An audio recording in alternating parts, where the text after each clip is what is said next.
اعوذ باللہ من الشیطان الرجیم بسم اللہ الرحمن الرحیم قال اللہ تبارک و تعالی فی کلامہ المجید والفرقان الحمید واما السائل فلا تنہر صدق اللہ العظیم وصدق رسولہ النبی الکریم ونحن علی ذلک لمن الشاہدین والشاکرین الحمد للہ رب العالمین۔ قرآن مجید فرقان حمید میں اللہ رب العزت کی ذات نے فرمایا واما السائل فلا تنہر، کہ جب بھی کوئی سائل کوئی مانگنے والا آ جائے تو اس کو جھڑکنا نہیں ہے، کبھی بھی نہیں جھڑکنا۔ روزمرہ میں ہم دیکھتے رہتے ہیں کہ جب بھی کوئی اس سے سائل آتا ہے نا مانگنے کے لیے، تو ایسے لوگوں کو ہم نے دیکھا ہوا ہے کہ وہ ان کو ڈانٹ پلا دیتے ہیں، جھڑک دیتے ہیں۔ مثال کے طور پر روز روز آ جاتے ہو تو میں پتہ نہیں ہے صبح کا ٹائم ہے، کام نہیں ہے، یہ وہ ایسے الفاظ میں استعمال کرنے چاہیے۔ اگر آپ نے ان کو کچھ دینا ہے دے دیں، نہیں دینا ہے جھڑکے مت۔ یہ قرآن کا حکم ہے کہ کبھی بھی نہ جھڑکیں۔ البتہ مانگنے والوں کے احوال کچھ الگ الگ ہیں، مانگنے والوں کے جو احوال ہیں نا وہ الگ الگ ہیں۔ الگ الگ ہونے سے مراد یہ ہے کہ آپ دیکھیں اس آدمی کی کنڈیشن دیکھیں جو آپ کے دروازے پر، آپ کی دکان پر آپ سے مانگنے کے لیے جو آیا ہوا ہے، اس کے احوال دیکھیں۔ احوال سے مراد یہ ہے کہ یہ آدمی مستحق ہے یا غیر مستحق ہے۔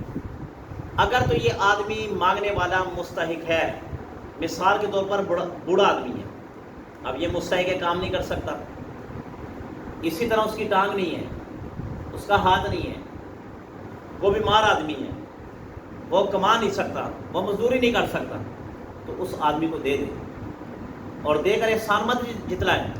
اکثر لوگوں کو دیکھا ہوا ہے دے کر احسان جتلاتے ہیں۔ احسان نہیں جتلانا، آپ نے یہ سمجھ کر یہ نیت کر کے دینی کہ یہ اللہ کی مخلوق ہے، جس طرح اللہ مجھے دے رہا ہے، اللہ مجھے دے رہا ہے۔ اب دیکھیں ہم میں کوئی عیب نہیں ہے، ہم صحیح سلامت ہیں، مگر اللہ سے مانگتے ہیں، ٹھیک ہے، اللہ ہمیں دے رہا ہے۔ اسی طرح آپ یہ دیکھیں یہ اللہ کی مخلوق ہے، اگر اللہ ہمیں دے رہی ہے تو ہمیں بھی دینا چاہیے۔ اور ایسے لوگوں کو دے دینے سے آپ کے مال میں، آپ کے پیسے میں فرق نہیں پڑتا۔ جب بھی کوئی مستحق آدمی آ جائے مانگنے کے لیے اس کو دے دینا چاہیے۔ اور دوسرے نمبر پر جو آپ نے احوال دیکھنے، ایک تندرست آدمی آیا، صحیح سلامت آدمی آیا، اس کو نہیں دینا چاہیے۔ اگر آپ اس کو پیسے دیں گے تو آپ گنہگار ہیں۔ اس کی وجہ یہ ہے کہ آپ اس کی عادت خراب کر دیں۔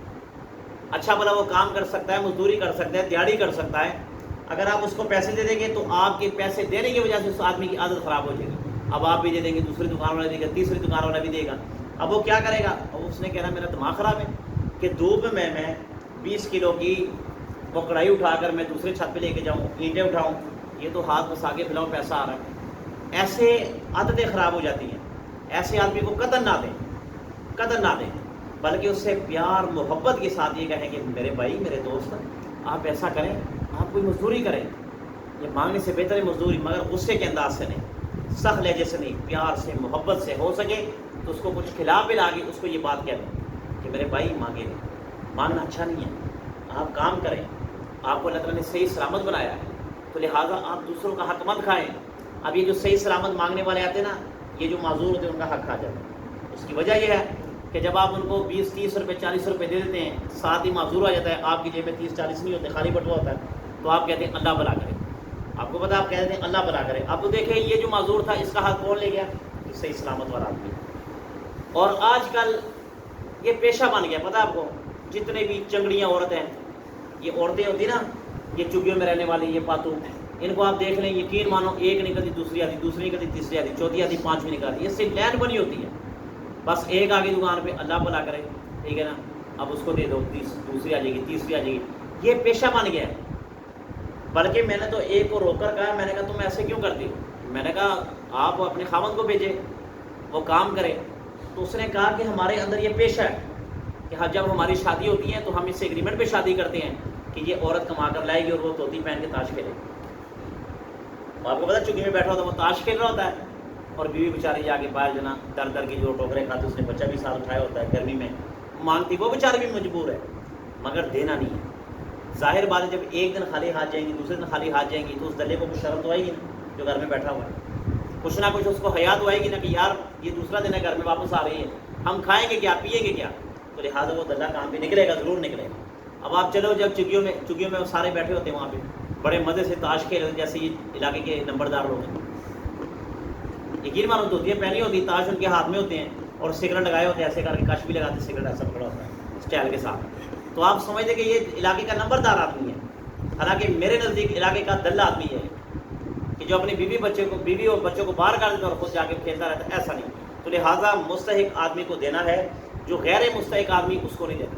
اور سائل کو جھڑکنا نہیں ہے، سائل کو برا بنا نہیں کہنا، سائل کو سخت الفاظ نہیں کہنا، کبھی بھی سخت لہجہ نہیں استعمال کرنا، چاہے وہ مستحق ہے چاہے غیر مستحق ہے. اگر ہے دے دو، اور اگر نہیں ہے تو پھر اس کو اچھے الفاظ میں اس کو رخصت کرے. ایک بات علماء نے اور لکھی ہے کہ جو آ کر یہ کہہ دے کہ اللہ کے نام پر دے، اللہ کے نام پر دے دے، چاہے وہ مستحق ہو چاہے غیر مستحق ہو، تب دے دینا چاہیے.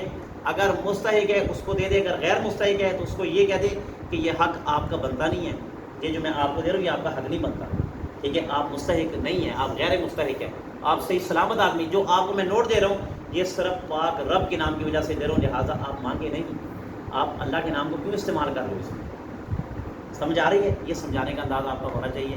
تو باقی آپ احوال اور غیر احوال آپ نے دیکھنا ہے کہ کون مستحق ہے کون مستحق نہیں ہے. تو لہٰذا جھڑکنا نہیں کسی کو. اللہ سے دعا ہے جو کچھ کرنا. بسم اللہ الرحمن الرحیم، الحمد للہ رب العالمین والصلاۃ والسلام علی سیدنا محمد صلی اللہ علیہ العالمین. ہمیں اخلاق کے ساتھ یا اللہ ایک دوسرے کے ساتھ پیش آنے کی توفیق عطا فرما. اللہ العالمین ملک پاکستان کی حفاظت فرما، ملک پاکستان کی سرحدوں کی حفاظت فرما، ملک پاکستان کی سرحدوں پر جو جوان فوجی کھڑے ہیں اللہ ان کی حفاظت فرما. الہ العالمین ملک کی حفاظت فرما، ملک کے مسلمانوں کی حفاظت فرما. جہاں کہیں مسلمانوں پر ظلم ہو رہا ہے اللہ مسلمانوں کی مدد فرما. یہ اپنے قاری صاحب کے لیے دعا کیجیے، ان کی جو بھی پریشانی اللہ تعالیٰ کی پریشانی دور فرمائے، اور بھی جو پریشان ہے اللہ سب کی پریشانی دور فرمائے.